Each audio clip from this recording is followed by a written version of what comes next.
Hi, I'm Ali Carson, and welcome to this edition of Kadence Pulse, where we explore how hybrid work is evolving using live data from thousands of real desk bookings across Kadence platform.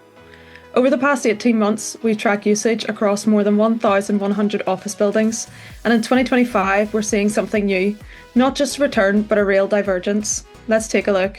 First, the big picture. Across the board, most offices are still relatively underutilised. The majority of buildings fall between 20 and 40% desk occupancy on average. But since November 2024, we've seen a rising number of buildings consistently crossing the 80% mark. These aren't isolated cases anymore, they're early signs of momentum in certain industries. The story isn't just that the average is creeping up, it's that the extremes are getting more pronounced.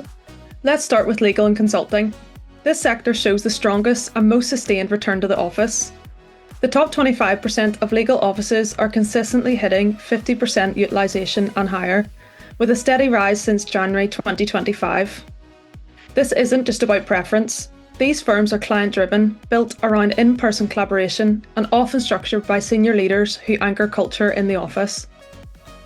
Next, we turn to professional and personal services. This is where we're seeing some of the sharpest spikes, including buildings that peaked over 90% utilisation in early 2025.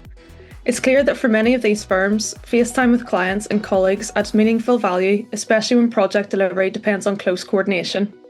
Finance and banking tell a quieter story, but a steady one. Utilisation here is consistent, climbing month by month from January through March. This pattern aligns with the structure and regulation of the industry. When you operate in compliance-heavy environments, secure on-site work just makes sense. Now let's look at technology and software. No surprise, this group remains cautious. Most tech buildings fall between 15 and 42% utilisation, but since November we've started to see more upward outliers emerge. It suggests that some teams are testing out a return to the office rhythm, though flexibility is still the norm. In a sector built on autonomy and global talent, change here is incremental and intentional.